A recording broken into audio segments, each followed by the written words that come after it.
Welcome to the channel, viewers. Dr. J.W. Ayoub, Theologist. Covert Narcissism, when hope became the thing that kept you trapped. When hope became the thing that kept you trapped. At first, hope felt healthy. You believed hope meant resilience, commitment, love. The refusal to give up on someone you deeply cared about. So every time the relationship destabilized, you reached for hope again. Hope they would change. Hope the warmth would stabilize. Hope the version of them you missed would permanently return. But slowly the trauma bond transformed hope into something far more dangerous. Hope stopped helping you heal.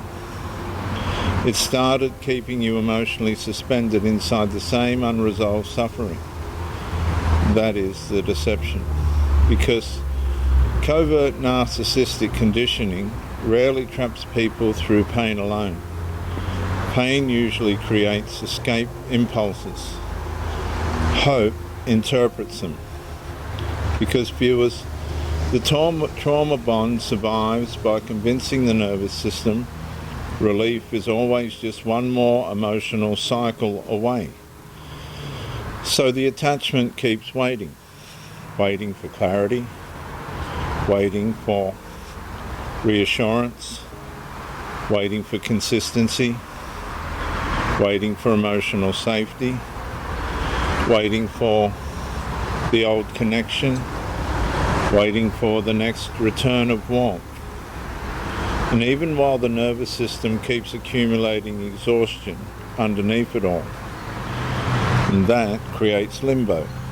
Not fully attached, not fully detached, emotionally stranded between injury and anticipation.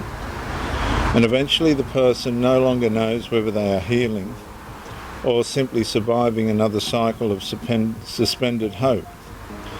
And that is the captivity. Because every moment of intermittent warmth quietly resets the emotional withdrawal process again. And the nervous system momentarily relaxes, the fear softens, the attachment stabilizes temporarily, and suddenly the relationship feels emotionally survivable again.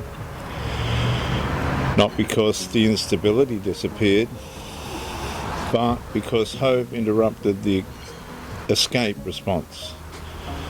And that is why trauma bonds become so psychologically difficult to leave. The attachment keeps emotionally negotiating with the possibility that this time might finally become different. And over time, the nervous system becomes organized around waiting itself, waiting for the next apology, waiting for the next reconnection, waiting for the next emotional opening, waiting for the next soft moment, waiting for the next relief cycle, while life itself slowly remains paused underneath the attachment. So viewers, love should not make your nervous system emotionally dependent on possibility instead of reality. But eventually it can, especially when the relationship repeatedly alternates between emotional starvation, reconnection, confusion, relief, distance, and hope restoration long enough for uncertainty itself to become emotionally addictive. And that is the deeper horror, because eventually hope stops feeling inspiring. It starts feeling compulsory. And the person cannot fully move forward emotionally because part of the nervous system still remains psychologically positioned toward possible return. So even separation becomes incomplete. Even clarity becomes unstable. Even freedom starts feeling emotionally unfinished. And somewhere inside all that suspension, another devastating truth finally surfaces. The relationship no longer needed promises to keep the attachment alive. Hope itself became the mechanism keeping the nervous system trapped inside the limbo. And healing finally begins the moment the person stops asking, what if things finally change? And starts asking, what has this endless waiting already cost my life emotionally, psychologically, and spiritually in lost time? I'm Dr. J.W. Ayoub.